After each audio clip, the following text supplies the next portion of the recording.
Some lights, the engines are alive, the lights are alive. Let's go racing at Spa. And as the flag drops, everyone gets away with a great start. A little bit of movement further down the field. Varga getting an awesome jump from the mid-pack there. And as they head up into turn one, James Scott comfortably through into the lead of the race. Corey Shepherd slots into third.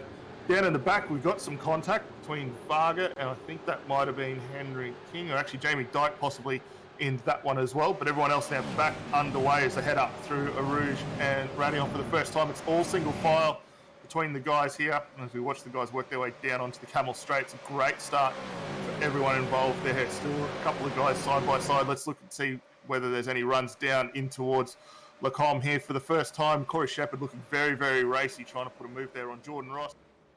But turning back to second position though, Jordan Ross in a little bit of trouble here. He's got Corey Shepherd roll over him like a rash. Yeah, you're not wrong. About lap 2 or lap 3, Jordan Ross and James Scott had really checked out on the field, and Corey was under immense attack from Andrew Dyson. It's now the other way around. Corey Shepherd's right up on the back of Jordan Ross here.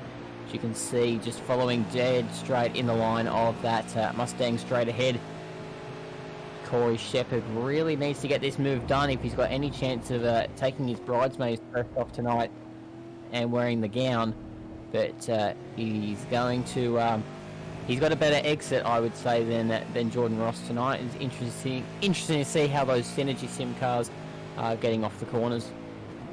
Absolutely. I think the big interest as well here, Nora, was just how quick Corey was just a lap ago. He took 4/10 out of Jordan Ross, and that's no easy feat when you consider how evenly matched all these guys are out on circuit. So he's brought himself right back into contention, but it's going to be interesting to see who wants to blink first out of this one. If you're the betting man, you'd think Corey's going to maybe throw the challenge a little earlier and try and come in and get those fresh tyres and get back out underway. But Jordan Ross, if he holds him up too much, might just play himself back into this as the race continues on. Well, I'm guaranteeing that one. Absolutely. Corey's in. Corey now, early dive into the lane, just keeps it off the wall. It's a really tricky entry for these guys to come through. He gets the car in and away. And actually, Corey Shepherd has come back out on track, down in 11th position. He's got Matthew Brunt just ahead of him. And interestingly, having a look at the pit stop times for these guys, so it was just shy of 16 seconds stationary for Corey as he gets the move there done into Lacombe. Briggs, Johnson, 13.5 seconds. Off the track, Corey Shepherd. That sorry to cut in, Dan, but that is not a great way to look after your new tyres, and that's really going to give Jordan and James a bit of a leg up when they haven't pit yet and they've got clean running ahead of them.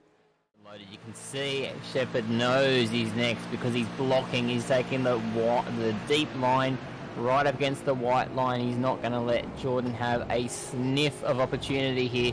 But unfortunately, it's fresh tyres and a light fuel load, which is giving Jordan the sniff of opportunity.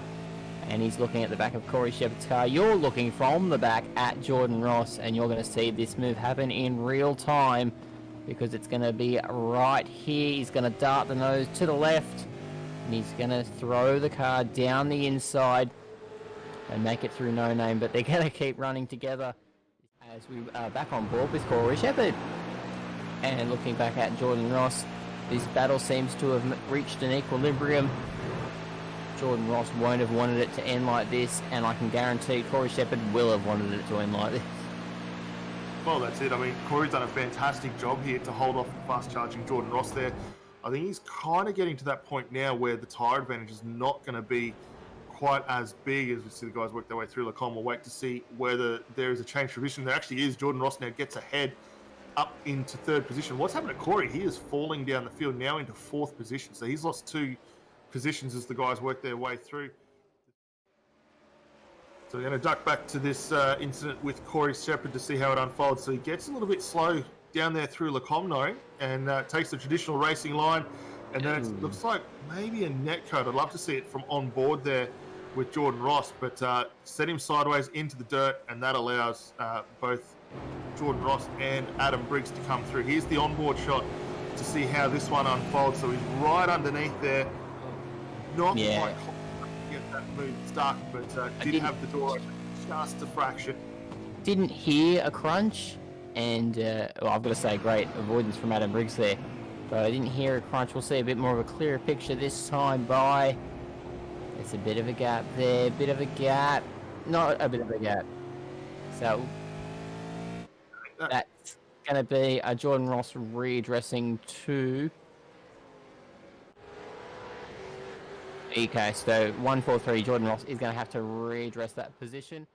Shepherd now trying to put a move to get back into contention on Briggs. This will potentially put him in effective second when we see the redress come through. But for Briggs, he's not going to want to give too much away as there's a little bit of slide down through Stavolo.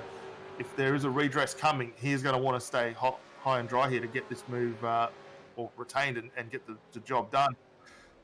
James Scott works his way through the chicane for one final time. It's been a lead from strap to finish, and James Ross comes through to claim another victory here in the AOSC Super Series.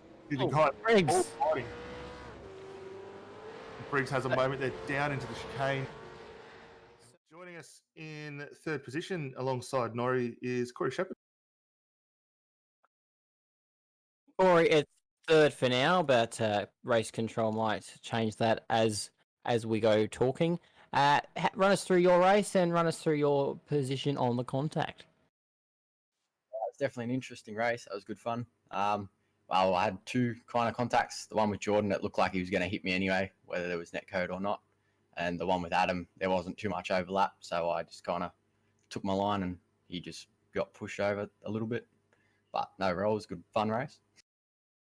And you had a real form, or at lap 3 onwards, you really closed the gap between Jordan and James at the front. Did you sort of lose Dyson there, or was that just more they fell off the back of you? I think towards the start, I was trying to manage my off tracks and make sure I didn't get any, so I could use some towards the end. So I was kind of trying to take it a bit easy. And then as the race got on, I started pushing more and more and reeling them in and had a good race with them. Excellent to see. You did have a bit of an off track there. It was a fun strategy for your tyres there, but you know, iRacing does that at Spa. Looking forward though, back Brands Hatch is where we're headed next. How's that? What sort of track is that for you? I've only been there once, but I think it's going to be a fun track. So yeah, looking forward to it. Are you fighting for P2? It might be P2 on the road tonight. We'll see how race control decides to adjudicate that one. Thanks for your time tonight. Corey, is there anyone you'd like to thank while you're here? I'd like to thank my sponsor, Mr. Antenna, all the guys at Premier Racing, and you guys for putting on the broadcast. Thanks, Corey. Enjoy your podium. Thanks, guys. That was Corey Shepherd coming home in third tonight, but it's just a little bit of a shadow on the result. Might be up into second position. We are waiting for race control to see how that one unfolds.